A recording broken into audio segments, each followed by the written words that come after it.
Well, here's a continuation. This is for Class 2 in ME370, and we're continuing on with the review of mechanics and materials, and now we're going to move on to torsion to talk a little bit more about, shear stresses. Shear stresses in general, which probably the big player in shear stresses in terms of the magnitudes is torsional shear.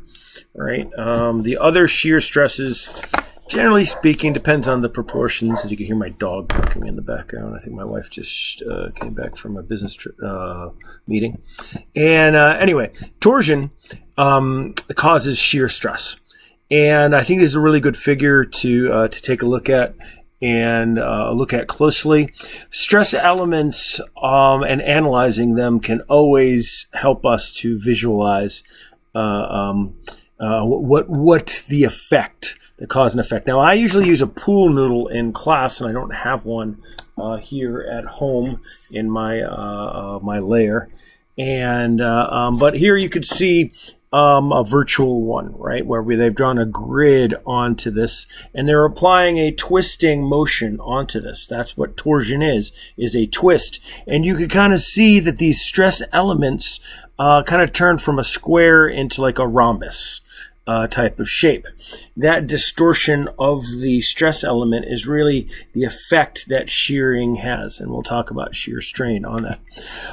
That's for a round cross section. Now, rectangular or square cross sections, they act a little more differently. So most of the time, we're going to focus on round cross sections. And as you saw with my my little demonstration little piece right here, when we have that twisting that's taking place, we create that shear, that shearing action. That's just like scissors, right? That's just like the Grandma calls scissors, she calls them shears, right? Well, that's because that's a shearing action that's in the plane. The force is in line with the plane where that's causing shear, right? And so if we were going to talk about deflection, which we'll deal with a little bit more when we get into Chapter 4, and we'll review some, but I have here the torsional angular deflection that you would have in a circular shaft can be found in a simple thing. So this angle, that's that angle right there, and you notice that like it has this, like it's moved from one line into another line right there, passing through, is going to be TL over JG right there, right? So it's dependent on the torque. It's dependent on the length of the thing, right? There's the L right in there. It's dependent on J, which is the polar moment of inertia, which we haven't really talked about yet. So we're going to talk about that in a second. And also this thing called G. Now, I haven't brought up E, capital E, that's Young's modulus, or the modulus of elasticity, that's what we call it, right? Young's modulus. And that's really, you can think of that as the stiffness of a material in the normal direction. But the version of the shear one is the great name Modulus of Rigidity, G. And that's a material property. It's its resistance to shear, right? Just like E is like its stiffness, really, essentially. And it's its resistance to being stretched or crushed, right? So G is the resistance to it from deformation. And here is another figure that I think is a pretty good one right there. You can kind of see, here's another displacement of the piece. And what that looks like, and I'm not sure, by the way, it might not be class 6. I'm not quite sure which, if the classes are still in the arrangement. I've added, moved things a bit. But here is another figure that kind of shows you that, that shape change due to shear. Like there's a force being placed onto the stress element and it shifts over. So we actually have this gamma. That gamma actually represents an angle. An actual angle that that stress element has changed, and we'll see that soon. So we're going to pick this back up in Chapter 4 when we talk about strains, but it's good to kind of visualize what's taking place for the stress. So shifting over to the what the stress is, the maximum torsional shear stress is going to be equal to TR over J. right? Analogous to the bending normal stress, which is MC over I, we have, instead of M, which is a load, it's a moment, we have torque, which is a kind of moment. Instead of C, which is the distance from the neutral axis to the outside fiber, now we have R, which is the distance from the center to the outside fiber. And then we have J instead of having I, where I is the second area moment of inertia. Now we have the polar moment of inertia, second area moment of inertia. It's also, we'll see how they're related here in a second, actually, right now, down below. But you can kind of see how when you've applied a shear onto something right here, if that's the torque, it's actually making across the face, so you can kind of see the sign conventions, or not necessarily the sign conventions, but the direction conventions that we will use. And I will cover that repeatedly, so we will want to take special care to note of those directions. Now, for a circular cross-section, you'll notice that J is equal to pi d4 over 32. Now, recall that I, for a circular cross-section, was pi over 64 d4. Okay? So J is 2 times I for a circular cross-section. And you might go, well, that's interesting. Why does that happen? Well, we could say that this is I, and they're showing this as a Z, so we'll say it's a Z. Right, and we'll put a line over it because it's about this.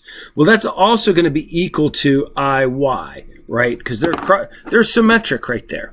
Well, if you take a look at, this is the definition of J. It's R squared dA. So if we're going to if it's going to be, and that's, by the way, this is about O right there, and it's about the axis. It's rotating about there. You'll notice that's R squared. Well, if we had the definition for I, it would be X squared dA, or it would be Y squared dA. Of course, this is X and this is Y. It doesn't help anyway.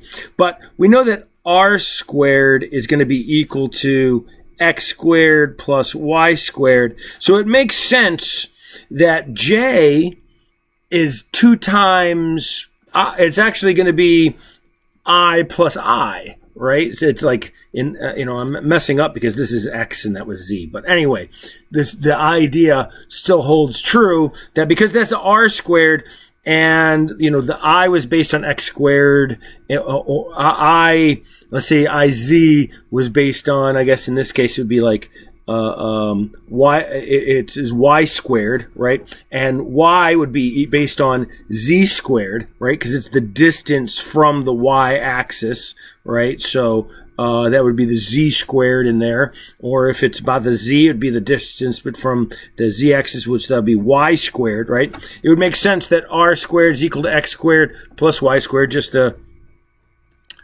triangle right there, that J would be 2 times I for something that's symmetrical like this, right?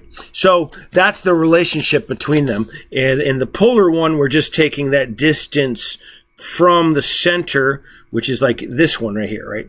So for the I's, they're basing everything on the axes that are like this. The J is basing it on the axis that's coming out of the page. All right. So I'm going to switch back over to my slides because they're a lot bigger pictures here and they help you to see the thing. Okay, so here's the transverse shear, right? So it's section 311 in your book. And I described this in 2 videos ago where it was the introduction to class 2, where we were starting to see this transverse shear where the maximum, right, is going to be over to the side. And for a rectangular cross section, that maximum is going to be 3/2 times V over A, where V is the shear. You'll see the shear right there. That would be wherever you're finding in the shear moment diagram, that would be the shear at that location. And we're taking a look at the thing. You can see these little arrows right in here that describing around a stress element. And you can see that they're diminishing, so they get smaller as they're getting towards this outside fiber. It's really the center fiber that has that shear that's taking place. So I kind of like this diagram right here, which shows smaller, larger, slightly larger, very big arrows, smaller arrows, smaller arrows, smaller arrows. And then when you cut the thing apart, you can see that it's the shear that's coming through into the piece, right? That's creating this. And as I mentioned before, I think the most reasonable physical manifestation of it is if we're putting forces onto this thing that are causing a bending, that shear is really these pages sliding against each other or wanting to slide against each other, because they can't slide against each other in a beam because they're glued together, right? So that is what transverse shear really is, right? But it's a load that is important, and the longer something is, right, chances are the more the bending, the normal stress due to bending is going to be so much larger than the transverse shear. But as it starts to get kind of squatty, as it starts to get kind of smaller and smaller, that as a percentage of the effect that's happening onto the part, the shear, the transverse shear becomes more important, right? So as the longer something is, we can neglect transverse shear just because the magnitude of it is so much smaller, right? So this beam shear / transverse shear. Now here's where, okay, so in mechanics of materials, good chance that you used something called the shear flow, which has had a capital Q. You might have seen, and it would be, I think it's times the thickness, and it's divided by I, and you usually have to do it for, you have to work through for a particular location in the cross section. But the simple thing is that you could just, the only time we really care about it is when it's a maximum, and it's maximum for particular shapes at, we don't have to go through that mathematical process. We could just take 3/2 V over A for a rectangular cross section, and once again, you see that this is the location right there of the maximum. And I in my book went ahead and drew in and let's see if it'll let me do this pen. The pen works terribly, by the way, but I went ahead and drew that right there for my V, right? That's the V that they mean, and it's the same thing true right here, same thing true here. That V is going downwards and through this thing. So then the little guy over to the side, he is saying when that's the case, the maximum shear, and it's all along this little strip that's right here in the center, but that's where the maximum is. It's going to be 3/2. For a circle, it's going to be 4/3. Right where that maximum is. It's interesting here for a hollow cylinder, it's just 2 times V over A. And for a structural I-beam, they say, you know what? The distribution doesn't really matter. All that really matters is the area of the web. So the flange doesn't do anything. It doesn't really contribute, and it doesn't actually really even resist doesn't really resist the transverse shear, right? We can kind of remember that when we're dealing with stresses, there's also the other side of it is like stresses are the distribution of internal loads. It's also how the material absorbs and distributes the stress, right? So that it's a chicken and the egg kind of argument, right? So like in a I-beam, if you think about the cutting of the thing, right? We're thinking about the shear, the force coming down. The flange is easy to cut. The web is not as easy to cut. So it is more resistant to that load being on, and therefore it handles more of the stress, where the flange doesn't really do much. Now, when it comes to bending, the flange takes care of that normal stress. It does most of the stuff, and the web doesn't really even do all that much, right? So it's like these distribution of internal loads.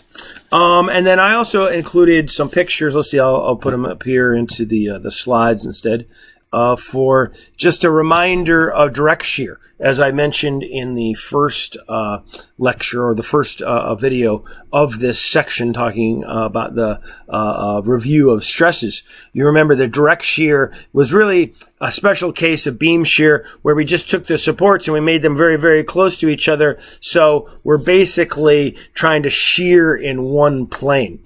And instances of that is like a little rivet in there, or a bolt, or even in a weld, or in a little pin, and you can see a little shear key that's taking place. They even call it a shear key. That's a direct shear, where we don't worry about the distribution. We just assume, because things are so close, we just assume that it's evenly distributed across the entire face. So here we go to actually put some numbers and stuff onto our discussion. Coming through, because we're going back to that same handle, the door handle problem, and let's see how they pan out. And let me see if you could see through this page. So let me get that through there. Okay. And so one of the things I might want to do ahead of time, let's see, are we going to focus? Let's focus here. Yeah, focus. And I do this a lot of times when I'm doing a problem, is just take care of the area properties. And we remember that J is going to be pi over 32 d fourthed, right? But if we already found I, and we did, we just had to multiply it by 2, right? So if you remembered, it was like 4.909. Well, this is 9.817 E minus 2. Of course, that's just pi divided by 32, because this is a 1-inch diameter. So 1 to the 4th is just 1, obviously, right?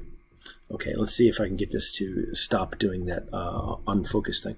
So the torsional shear that's onto this thing, I will often call it tau subscript torque, like that right there, is going to be TR over J, right?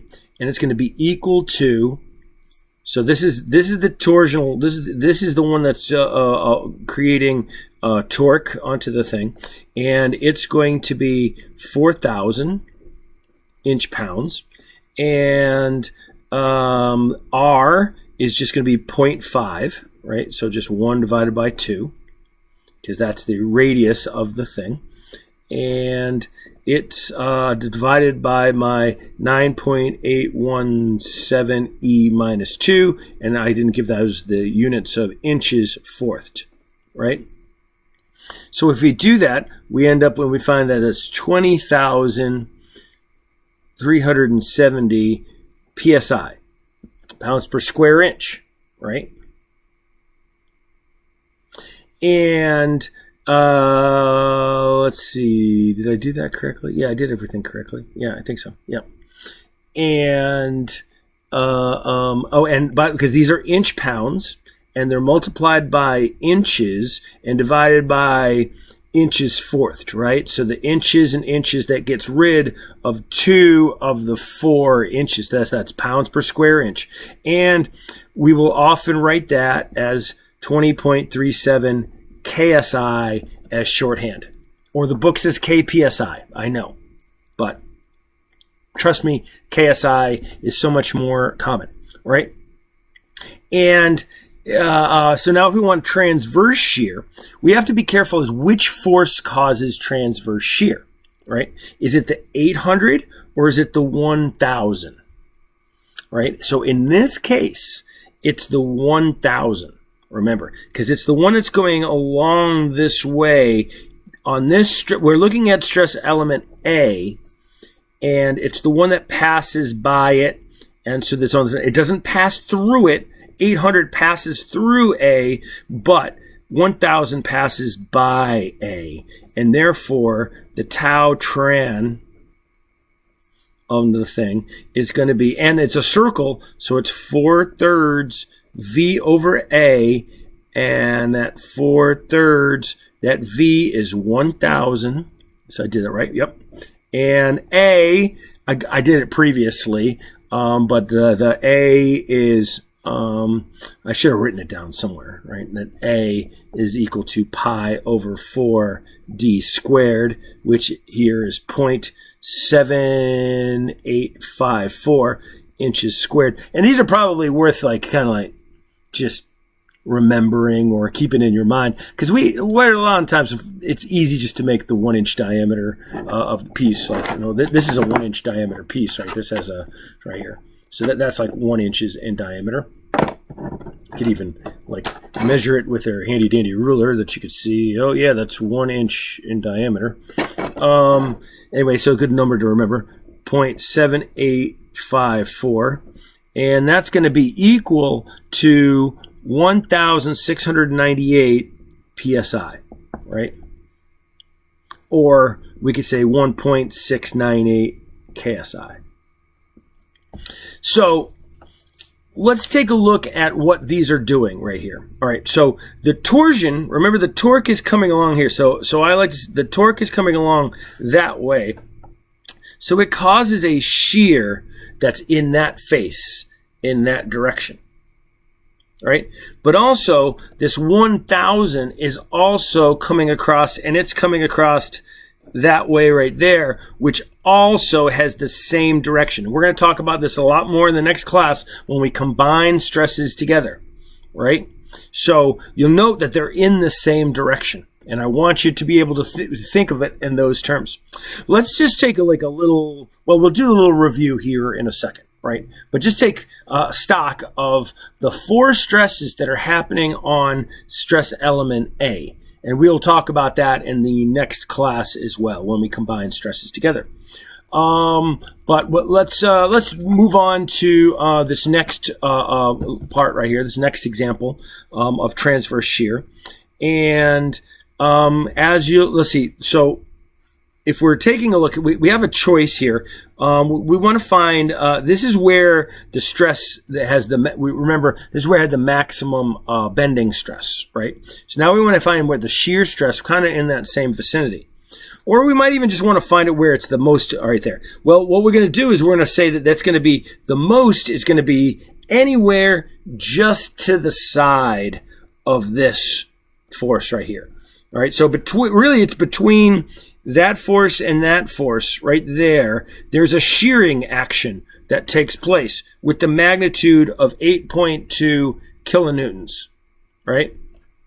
And so anything, and it's also happening over to the side over there, because those shears are really happening along that face right there. And so the area this thing's gonna act on is really 50 times 100, but let's make them into meters right there. And so what we find is we get 5.0 E minus 3 meters squared, and that's where the maximum is going to be. So if we're going to find the tau during the due to the tran, and this is a rectangular cross section. So going back to our book, we can look up this table right here. We'll find this. We're going to have 3 halves, and it's going to be located right there along the side. So this is 3 halves V over A. So that's 3 halves. The V is 8,200 newtons, right? Divided by 5.0 E minus 3 meters squared, and we end up getting 1.640 E6 newtons per meter squared. But remember, we're going to divide this by 1,000,000, and so it's going to be 1.640 megapascals. A newton per meter squared is a pascal, and there's 1,000,000 of them. Therefore, it's a megapascal. Sometimes the stresses might be so low that we might go kilopascal, but it's almost always megapascal. The order of magnitude of the strength of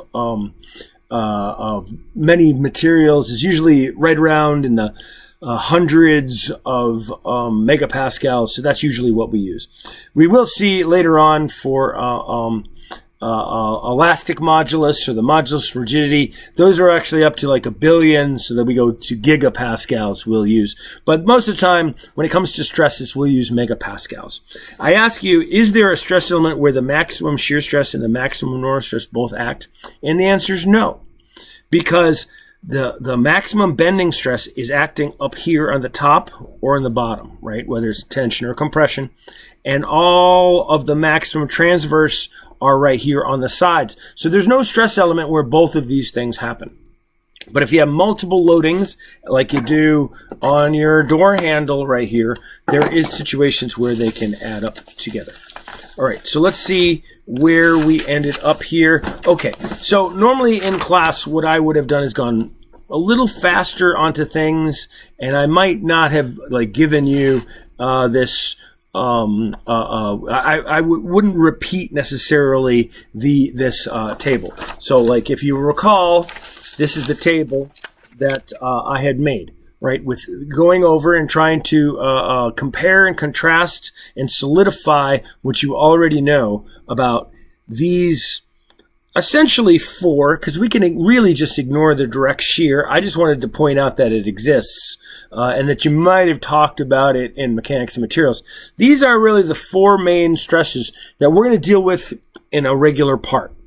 If we want to even be very inclusive, in a couple classes, we're going to introduce pressure vessels, or for some people it's introduction, for some people it's a refresher, and we'll see that there's 3 other stresses, normal stresses, that we might have in a pressure vessel that would be maybe combined with these others. And we can make an argument of some other kinds of stresses, but basically these are the 4 main guys that are going to go in your typical kinds of parts that we're going to look at.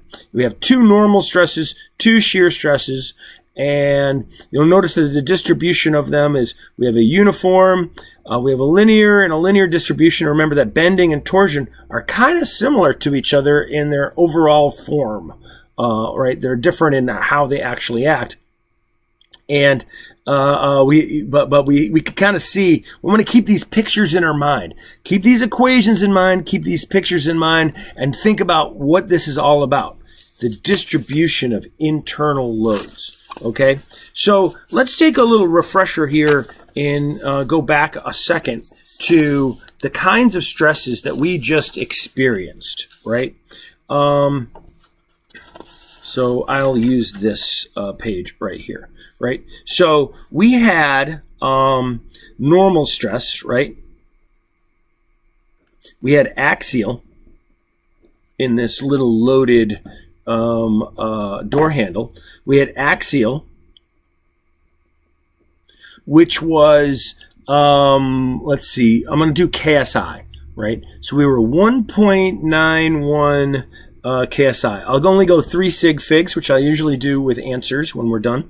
We had normal bending. So we had bending, and we had 24.5, let's say, KSI. And these were both tension. And that was simply because of the arrangement of the loads. Remember, the loads, this was in tension because it was pulling. This caused tension because it was trying to move across there, right? It was the motion right here is one that's trying to go that direction. So on the stump, that means that it's trying to pull, it's trying to pull on stress element A, and therefore it was tension. So when we give that answer, it's a good idea to mention tension. We'd use a C inside the parentheses if it was compression, but both of those are tension. And then for the shear, we had torsion. So we go tau, torque, and that, we just found that, right? That was 20.4 KSI. And that's not tension or compression. That's really, its direction is going to come into play when we start to put it onto a stress element. But we're not going to go positive or negative. We're just going to go ahead and just accept that that's a value of the thing, but never call it tension or compression, because it isn't, right? It only happens with normal stresses. And then we have transverse, which is also known which is also known as beam shear. So I go tran, and that was on the order of magnitude of 1.70 KSI, right? So you'll notice that the bending and the torsion, they were kind of in the same ballpark. It depends on what the loads that are applied onto the thing, but generally speaking, those are going to drive this a lot more. The axial, it's usually not quite as big as the bending. Once again, it depends on what the loading scenario, but I'm going to tell you in a typical problem, that transverse shear is actually, this is pretty squatty. When something gets larger, there's more of a span onto the thing. The magnitudes of these other stresses end up being so much larger than the transverse that quite often it can be without having a whole lot of inaccuracy. This is actually pretty big. It's large enough that it will affect what the answer is. So I want you to be able to do that. We're going to, in the next class, in the next videos, do combined stress problems, which I think are some of the most important problems that you want to be able to master as a generally and doing solid mechanics as an engineer, because most of the stuff that you'll run across have those combined stress loadings, and it's a difficult conceptually. So once you've mastered that, you really kind of own being an analyzer of solid mechanics parts. As a mechanical engineer, it's really important. So there you go, another 31 minutes of video. And let's see in class if I can condense this in a digestible manner that isn't overwhelming. But at least I have these videos I can refer you back to. If I've gone too fast, or it went over your head, or you're just having a bad day, or taking a snoozer, I'll try not to let that happen. But I want to have this more interactive classes. But I won't be so mean and make you do a flip class, because I know how much you hate that, because I don't like them either. So we'll talk soon. I'm looking forward to working with you, because I haven't even met you yet. But anyway, here we go.